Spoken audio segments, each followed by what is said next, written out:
하나님 말씀은 시편 119편 18절 말씀입니다.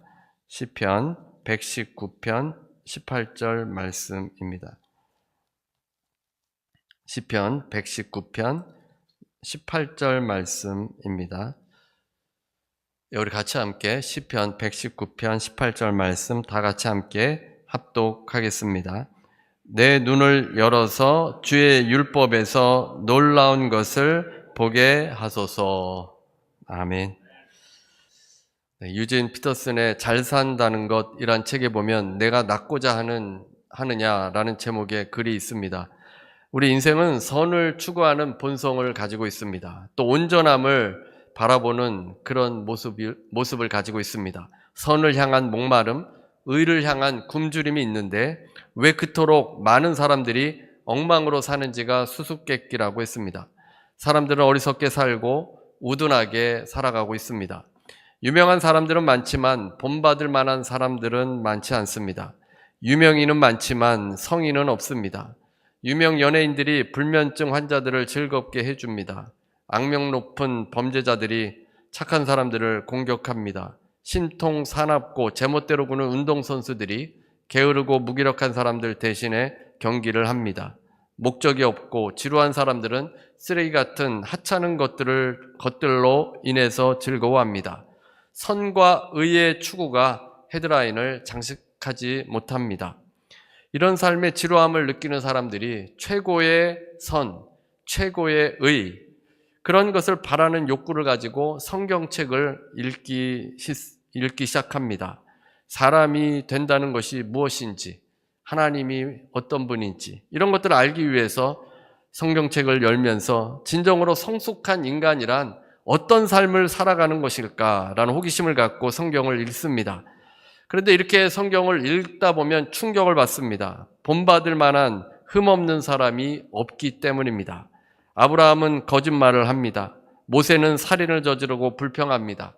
다윗은 간음을 저지릅니다. 베드로는 신성모독을 합니다. 야곱은 사기를 칩니다. 성경 속에서 완전하고 성숙한 인간을 발견하는 것이 아니라 오히려 인간의 실체를 보게 되어집니다. 그리고 성경 속 인물들은 하나님과 함께하면서 믿음의 삶을 살라는 하나님의 도전을 받습니다. 내가 완전하니 너희도 완전하라고 말씀하십니다. 우리 인생이 죄를 갖고 왜곡되어져서 우리 인간의 실체는 부족하기 짝이 없습니다. 그래서 우리는 회복되어야 합니다. 예수께서 베데스다 연못가에 있는 사람에게 물으셨습니다. 내가 낫고자 하느냐? 그 단순한 질문에는 많은 의미가 포함되어 있습니다. 온전해지고 싶으냐? 최고의 모습으로 살아가고 싶으냐? 베데스다 연못가의 사람은 이미 반쪽짜리 인생에 익숙해져 있습니다. 그저 그런 삶에 적응하며 살았습니다. 그럭저럭 불편 없이 사는 것이 이제는 일상화되었습니다. 계속 그렇게 사는 것이 더 쉽습니다. 예수께서 내가 낫고자 하느냐, 내가 회복되고자 하느냐라고 물을 때 이 병자의 대답이 어떻습니까? 나를 들어서 못에다 넣어주는 사람이 없습니다. 다시 말해서 도와줄 사람이 없습니다 라고 대답했습니다. 자기 연민에 빠져 있고 다른 사람을 탓하고 있습니다. 낫고자 하느냐? 주님께서 이렇게 물으셨는데 네, 낫기를 원합니다 이렇게 대답하지 않았다는 겁니다. 그 자리에서 연민에 빠져서 다른 사람을 탓할 뿐이었습니다. 그것이 오히려 편합니다. 살아가던 대로 살아가는 것이 더 쉽습니다. 변화와 회복이 더 어렵고 그저 주저앉아 있기를 바랍니다. 예수께서는 그 사람의 핑계를 무시하고 온전함을 명령했습니다. 일어나 내 자리를 들고 걸어가라. 예수께서는 회복을 시키시고 최고의 삶을 살도록 38년 된 베데스다의 병자를 일으키신 것입니다.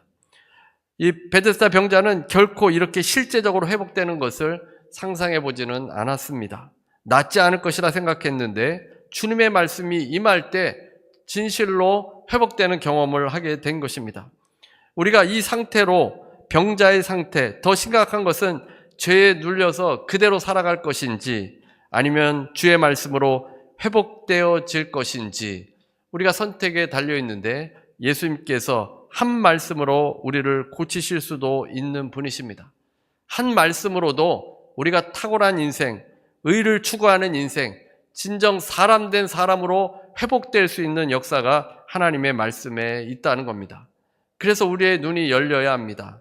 오늘은 내 눈을 열어서라는 제목의 말씀으로 함께 은혜를 나누겠습니다. 말콤 글래드웰이라는 소설가는 세계 최고의 스토리텔러, 21세기를 정의하는 작가로 불립니다. 그가 다윗과 골리앗이라는 책을 집필했는데 베스트셀러가 되었습니다. 이분의 책은 대부분 다 베스트셀러입니다. 티핑 포인트, 블링크, 아웃라이어 등 내놓는 책마다 불티나게 팔렸고, 또 그가 소개했던 만시간의 법칙은 아주 유명한 책이 되었습니다. 미국 종교 매체와의 인터뷰에서 하나님의 존재를 믿느냐라고 물어봤는데, 그는 메노나이트 가정에서 자라면서 신앙을 갖기보다는 하나님으로부터 멀리 떨어져 있었습니다. 그런데 다윗과 골리앗을 집필하면서 다시 신앙으로 돌아오게 되었다고 했습니다. 그는 신앙을 통해 나타난 놀라운 능력을 담은 이야기에 깊이 고무되었고 심오한 충격을 받았다라고 했습니다. 그래서 개인적인 경험을, 회심의 경험을 묻는 질문에 갑자기 일어난 것이 아닌 성장이 오면서 믿을 수 없을 만큼 강렬하고 아름답게 서서히 조금씩 깨달아 나아갔다. 세상에서 쉽게 접할 수 없는 사람들의 이야기를 저술하면서 나 또한 그렇게 될 수 있다는 사실에 점차 감흥해 나갔다라고 했습니다. 그러니까 이 저자 글래드웰은 성경의 놀라운 이야기를 담고 있는 그 다윗과 골리앗의 이야기를 묵상하다가 다시 신앙을 찾게 된 것입니다. 하나님께 돌아올 수 있었던 결정적인 계기가 바로 이 성경의 이야기에 깊이 심취되어서 묵상하게 되었을 때 하나님께 돌아올 수 있었다는 겁니다. 성경의 이야기들을 읽고 생각하고 묵상하다가 다시 눈이 열려서 신앙이 회복된 것입니다. 성경에는 교리만 있는 것이 아닙니다. 성경 말씀에는 하나님을 믿고 살아갔던 사람들의 이야기가 있습니다. 하나님께서 기적을 일으켜준 이야기들로 가득 차 있습니다. 이 이야기들을 우리가 묵상할 때 우리에게는 다시 믿음이 생겨나고 성경의 기적이 우리의 삶에도 동일하게 일어날 수 있습니다. 우리는 지금 말씀과 함께 40일 캠페인 진행 중에 있습니다. 지난 월요일에 시작했기 때문에 벌써 7일째입니다. 말씀과 함께 40일 캠페인은 매주마다 주제가 다릅니다. 지난주에는 우리가 단어로 끊어서 한 단어 한 단어 깊이 묵상하는 방식이었습니다. 말씀을 암송하면서 아마 여러분의 삶에도 조금 변화가 있었을 줄로 생각됩니다. 오늘 함께 모여서 그냥 자연스럽게 나누시면 됩니다. 이번 주는 성경의 이야기를 머릿속에 넣고서 묵상을 해야 합니다. 머리에서 그림을 그리는 것입니다. 그렇게 되면 그 스토리를 따라서 그 스토리에 있는 말씀들로 성경을 깊게 이해하고 그리고 기이한 일들이 일어나게 됩니다. 이제 마가복음 1장부터 7장까지 이번 주에 기적의 사건들을 묵상하게 되는데, 특별히 이 한 주 동안에 기적의 일들을 많이 또 듣게 되기를 바랍니다. 여러분들로부터. 마가복음은 하나님의 나라가 무엇인지 알려주었고 더불어 주님께서는 많은 기적을 베풀어 주셨습니다. 마가복음 1장 34절입니다. 예수께서 각종 병이 든 많은 사람들을 고치시며, 예수님의 사역의 많은 부분들이 병을 고치는 사역이었습니다. 귀신을 쫓아내고 5,000명을 먹이시고 여러 기적들을 마가복음에서 보여주고 있습니다. 기적의 이야기들입니다. 현대인들은 일반적으로 기적을 믿지 않습니다. 그러나 기적은 지금도 일어나고 있고 예수님께서 사역하신 기간 동안에 치유의 사역들이 많이 있었습니다. 예수님의 제자들도 치유할 수 있도록 주님께서 그들을 파송시켜 주셨습니다. 예수님의 이름으로 모여 믿고 기도하는 그리스도인들은 기적을 기대할 뿐 아니라 그 기적을 나누는 삶이 되어야 합니다. 요한복음 14장 12절 말씀입니다. 내가 진실로 진실로 너희에게 이르노니 나를 믿는 자는 내가 하는 일을 그도 할 것이요 또한 그보다 큰 일도 하리니 이는 내가 아버지께로 감이라. 제가 좋아하는 말씀 중에 한 말씀입니다. 기적을 통해서 주님보다 더 큰 일도 우리 주님을 믿는 제자들이 할 수 있다는 것입니다. 우리가 기적을 경험하게 되면 어떤 것과도 비교할 수 없는 놀라운 감격을 얻게 됩니다. 기적이 일어나야 우리 신앙생활에 활력이 생기고 또 기쁨이 생기고 또 확신도 더해집니다. 그런데 기적이 일어나지 않는 이유는 무엇이겠습니까? 대부분 믿음이 없어서입니다. 믿음의 분량이 일어나야 기적이 일어납니다. 어떻게 믿음이 커지겠습니까? 믿음이 커지기 위해서는 기적의 말씀들을 묵상하는 것이 한 방법입니다. 주님께서 일으키신 기적을 묵상하면서 이 말씀이 내 머릿속에 그려지게 되면 믿음이 생겨납니다. 이때 필요한 도구가 있는데 그것은 상상력입니다. 상상력이라고 하면 사실을 벗어난 허무맹랑한 것이라고 생각하기 쉽습니다. 그러나 그렇지 않습니다. 장경철 목사는 상상력에 대해서 이렇게 말합니다. 상상력이란 곧 이미지를 만드는 능력입니다. 상상력으로 자료를 접할 수 있다면 우리는 표면을 보는 가운데 이면을 볼 수 있으며 소리를 듣는 가운데 마음을 파악할 수 있고 문자 속에서 영을 발견할 수 있습니다. 그러니까 상상력으로 여러분이 이 성경을 접하게 되면 이미지를 만들 수 있다는 겁니다. 이미지를 상상력으로 만들 수 있고 그 문자의 이면을 볼 수 있고 보통 인문학에서는 행간을 읽는다고 하지 않습니까? 그 이면을 볼 수 있고 등장인물들의 음성을 들으면서 마음을 파악할 수 있고 문자로 보이던 성경 속에서 하나님의 영을 만날 수 있다는 겁니다.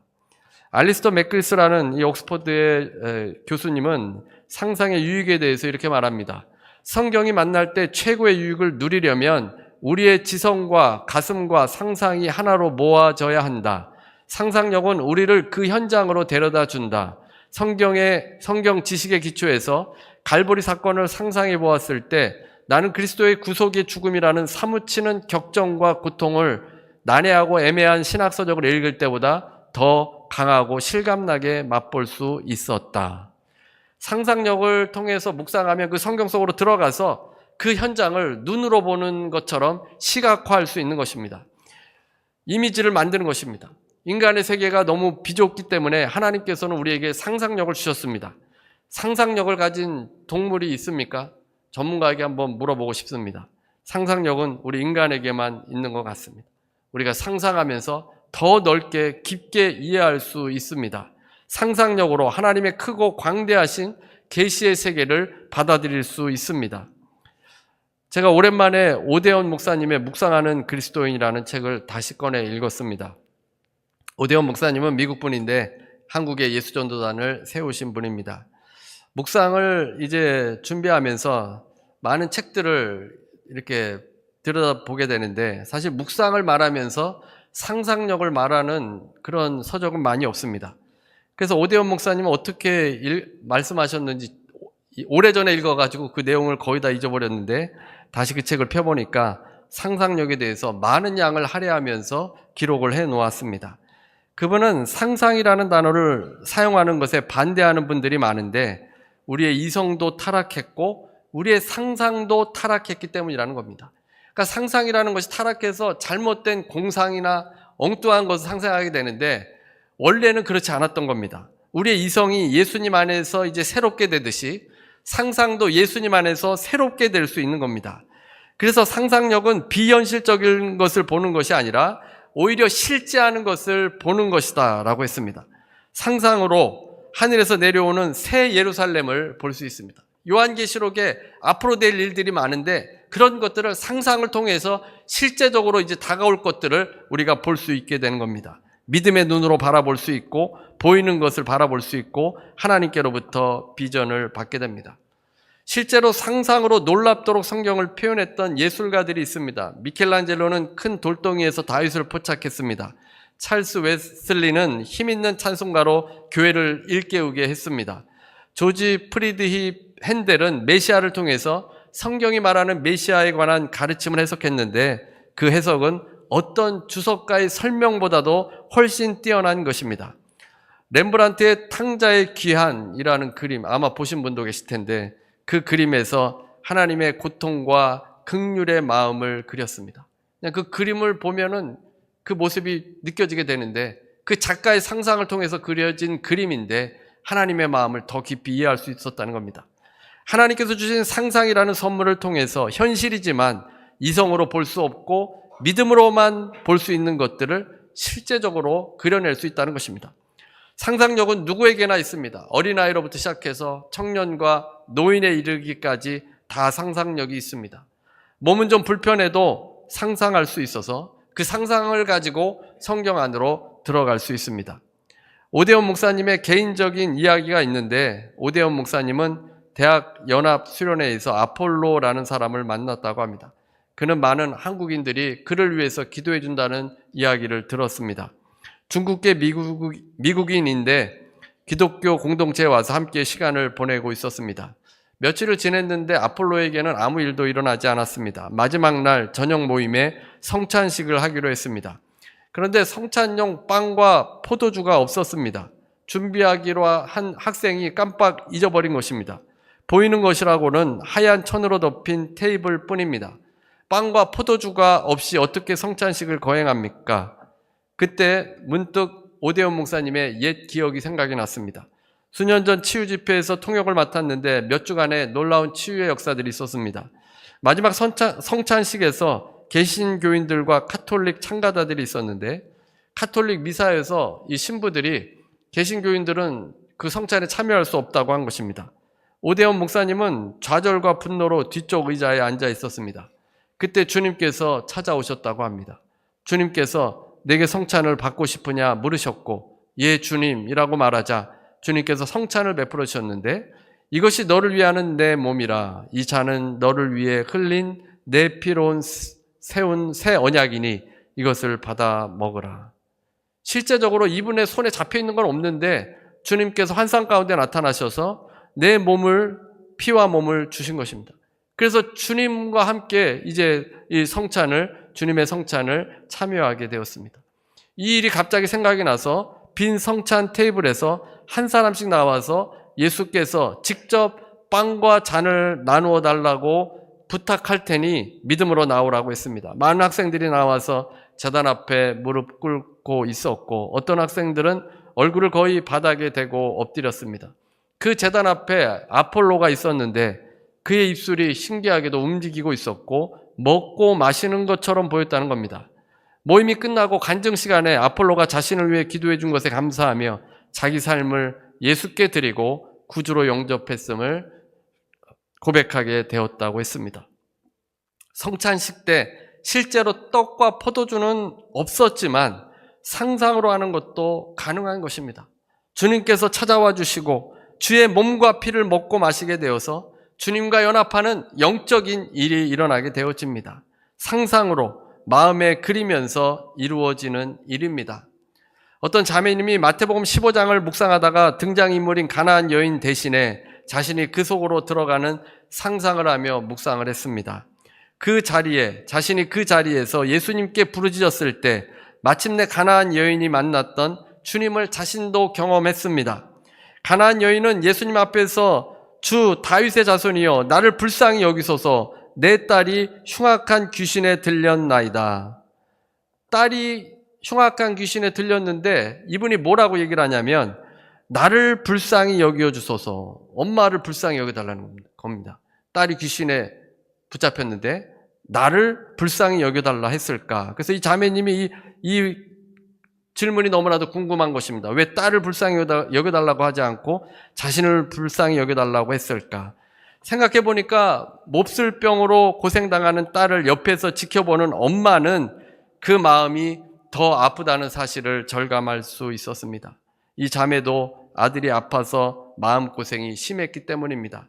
그 자매의 아들은 4살 때부터 주일학교 선생님 말에 귀를 기울이지 않고 딴청을 피운다는 지적을 많이 받았습니다.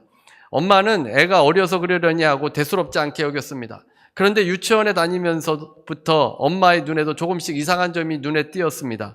초등학교를 들어가서는 학업에 전혀 집중하지 못하는 것이 확연해졌습니다. 아이들이 책 한 권을 읽을 때 아들은 한 장을 넘기는 것도 힘들어했고 10분이면 끝낼 과제를 몇 시간을 앉아 있어도 스스로 해낼 수 없었습니다. 방과 후 숙제를 할 때도 책 한 줄을 읽고 멍하니 있기가 일쑤였습니다. 엄마가 곁에서 함께 앉아 서너 시간씩 잔소리를 해야 겨우 해냈습니다. 타일러 보기도 하고 협박도 하고 벌도 줘보기도 했지만 아이는 달라지지 않았습니다. 해결 방법을 찾으려고 자녀 교육에 대한 자료를 읽다가 아들의 증세가 주의력 결여 장애 ADHD라는 것을 발견했습니다. 그렇지만 아들을 병자 취급하고 싶지 않아서 전문가에게 확인하지 않았습니다. 자신의 힘으로 아들을 고치려고 몇 년 동안 애를 쓰면서 자신도 병들어 갔습니다. 얼굴은 아들 걱정으로 항상 수심에 차 있었고 언제부터인가는 심한 두통에 시달리기 시작했습니다. 그 무렵에 바로 이 본문을 큐티하게 되었고 이 본문을 묵상하게 되었고 가나안 여인의 호소를 들은 것입니다. 예수님께 나를 불쌍히 여겨주소서 하는 그 여인을 보니 자신도 예수님께 그렇게 호소하고 싶은 겁니다. 이 아이는 아무것도 모르지 않습니까? 괴로운 건 엄마입니다. 그래서 주님께 나를 불쌍히 여겨주소서라고 기도하는 겁니다. 그 여인이 경험한 예수님을 자신도 경험하리라고 결심했습니다. 예수님께서 냉정하게 개처럼 취급하는데도 끝까지 매달린 여인처럼 자신도 포기하지 않고 강청 기도로 하기로 했습니다. 믿음으로 딸을 고친 여인처럼 자신도 믿음으로 아들을 고쳐버리라고 결단했습니다. 가나안 여인을 성경 속에서 밀쳐내고 자신이 그 자리에 들어가서 예수님께 부르짖기 시작했습니다. 그 전에도 물론 아들을 위해서 기도했지만 이때부터는 가나안 여인처럼 부르짖어 기도했습니다. 자신도 병들었으니 자신을 불쌍히 여겨달라고 부르짖었습니다. 아들을 정상 아이로 고쳐달라고 부르짖었습니다. 주님을 부를 때도 가나안 여인의 믿음을 보고 흉악한 귀신 들린 딸을 고쳐주신 예수님이라고 이렇게 구체적으로 불렀습니다. 주님께서는 들은 척하지 않아도 낙심하지 않았습니다. 자신의 믿음을 시험하려고 그러시는 것을 알기 때문에 포기하지 않았습니다. 아들에게는 아무런 변화가 없어도 계속해서 믿음으로 가나안 여인의 자리에 들어가서 기도한 것입니다. 그런데 어느 날부터 아들이 조금씩 달라지기 시작했습니다. 산만한 태도에 변화가 일어나기 시작했습니다. 멍하니 앉아있는 시간이 점점 줄더니 숙제하는 시간도 단축되었습니다. 시간이 좀 더 흐르니 정상 아이와 다를 바가 없게 되었을 뿐만 아니라 오히려 탁월한 아이가 되었습니다. 가나안 여인 대신에 자신이 그 자리에 들어가 있는 상상을 하면서 기도하니까 더 간절히 기도할 수 있고 믿음을 가지고 기도할 수 있었던 겁니다. 이 아이가 변화되지 않아도 주님께서 나를 테스트하나 보다 생각하고 끝까지 주님을 붙들고 강청의 기도를 하니까 가나안 여인이 주님의 기적을 체험한 것처럼 이 여인도 이 자매님도 체험을 하게 된 것입니다. 기적의 이야기들을 읽고 성경 속으로 들어가서 기도하면 하나님을 만나고 믿음이 생기게 되어서 하나님의 기적을 지금도 맛볼 수 있습니다. 예수님을 믿고 교회에 출석하는 그리스도인들이 실제 삶에서 기적을 별로 믿지 않는 듯 합니다. 교회 나오면서 하나님께서 천지를 창조하신 것과 동정녀 마리아에서 탄생과 부활이 담긴 사도신경을 암송합니다. 하지만 병에 걸리면 우리는 먼저 병원을 찾고 좋은 의사를 수소문합니다. 그래도 안 되면 민간요법에 기대고 그래도 낫지 않으면 최후의 수단으로 기도원을 찾습니다. 이때도 진지한 믿음으로 하기보다는 어차피 낫지 못할 병이라면 기도라도 하다가 죽자는 마음으로 가게 되는 것입니다. 아프면 병원에 가야 합니다. 병원에 가야 하는데 우리가 너무도 이 자연 법칙만을 따르고 기이한 일에서는 점점 무관심한 것은 아닌지 돌아보아야 합니다. 하나님 말씀 안에는 기이한 법이 일어납니다. 오늘 시편 119편 18절은 영어로 보면 I may see wonderful things in your law라고 되어 있습니다. wonderful thing, 놀라운 일들을 주님의 그 말씀 안에서 볼 수 있다는 것입니다. 기이한 일들을 믿음을 가진 그리스도인들은 볼 수가 있는 겁니다. 사실 우리에게 기적이 필요하지 않습니까?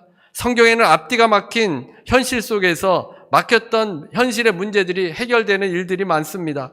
홍해가 갈라지고 여리고성이 무너지고 하늘에서 불이 떨어지는 등 놀라운 기적의 이야기로 가득합니다. 또한 신약에서는 죽어가는 병자들을 살리시고 보리떡 5개와 물고기 2마리로 5,000명을 먹이시고 폭풍우를 잠잠케 하시는 주님의 놀라운 기적들이 기록되어 있습니다. 성경의 이런 기적들은 단순한 기적이 아니라 하나님께서는 전능하시고 예수님께서는 하나님의 아들이시기 때문에 이런 기적을 베풀어 주셨는데 우리의 삶에서도 말씀을 붙들고 믿음으로 나아가면 기이한 일들, 원더풀 띵들이 우리에게 일어날 수 있다는 것입니다. 기적을 방해하는 요소들이 있지 않습니까? 가장 큰 방해물은 불신의 말입니다. 우리가 40일 말씀 캠페인을 하고 있는데 이때에는 불신의 말을 하지 말아야 합니다. 그래야 하나님께서 역사하십니다. 누가복음 1장에 하나님이 천사 가브리엘은 사가랴에게 세례 요한을 잉태할 것을 말씀하셨습니다. 그런데 사가랴가 부인합니다. 내가 이것을 어떻게 알리오? 내가 늙고 아내도 나이가 많으니이다. 사실 나이가 많아도 잉태할 수 있다는 것은 아브라함을 통해서 알 수 있습니다. 하나님께서 말씀하시면 잉태할 수 있습니다. 그런데 사가랴는 믿음의 고백을 하지 않습니다. 그래서 하나님의 천사가 이야기를 해도 믿지 않게 되자 가브리엘에게 보라, 이 일이 되는 이 사가랴에게 보라, 이 일이 되는 날까지 내가 말 못하는 자가 되어 능히 말을 못하리니 이는 내가 내 말을 믿지 아니함이거니와 때가 이르면 내 말이 이루어지리라. 말을 못하게 해버렸습니다. 왜냐하면 자꾸 말을 하면 불신의 말을 하게 되기 때문에 기적을 이룰 수 없기 때문에 말을 못하게 한 것입니다. 출애굽한 이스라엘이 여리고성을 무너뜨리는 사건에서도 이것을 확인할 수 있습니다. 여리고성이 함락될 때 하루에 한 번씩 일주일을 돌도록 말씀했습니다. 여호수아에게 명령했습니다. 여호수아서 6장 10절입니다. 너희는 외치지 말며 너희 음성을 들리게 하지 말며 너희 입에서 아무 말도 내지 말라. 그리하다가 내가 너희에게 명령하여 외치라 하는 날에 외칠지어다.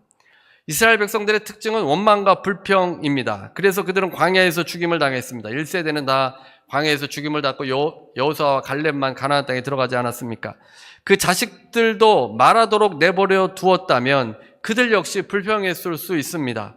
여리고성을 치는데 지금 뭐 하는 것인지, 군대를 조직하고 정탐을 하고 토성을 쌓아서 정복할 계획을 세워야지 정말 이해되지 않는다. 이런 말로 원망과 불평의 목소리들을 내게 되었을 겁니다. 여리고성을 한 바퀴 돌아도 아무 일어나지 않고 두 바퀴 돌아도 아무 일이 일어나지도 않으니까 불평을 쏟아놓게 됩니다. 그래서 하나님께서는 불평의 말을 아예 원천 봉쇄한 것입니다. 하나님의 기적을 이루는데 불평과 불신의 말이 방해가 되기 때문입니다. 그래서 불평과 원망 대신에 여러분이 상상을 사용하십시오. 상상력을 사용해서 성경 속으로 들어가고 그 성경 안에서 가나안 여인과 같이 기도하면 하나님의 놀라운 역사가 일어나게 된다는 겁니다. 상상은 말씀을 묵상하는 강력한 도구입니다. 이 도구를 통해서 하나님의 말씀이 내 말씀으로, 개인적인 것으로, 내 마로 다가올 수 있도록 합니다. 그림을 그리듯이 말씀을 상상하면서 그 속으로 들어가야 합니다. 상상은 과거의 경험을 불러오기도 하고 현재의 경험을 구체화하기도 하고 또 앞으로 우리에게 다가올 그 미래의 일을 경험하게도 만들어줍니다. 여러분 모두가 상상을 사용하셔서 주님의 말씀을 마음에 그려서 기이한 일들, 놀라운 일들을 경험하게 되시기를 주님의 이름으로 축원합니다. 우리 찬송하고 기도하겠습니다. 우리 찬송 401장 우리 찬송하고 기도하는 시간 갖도록 하겠습니다.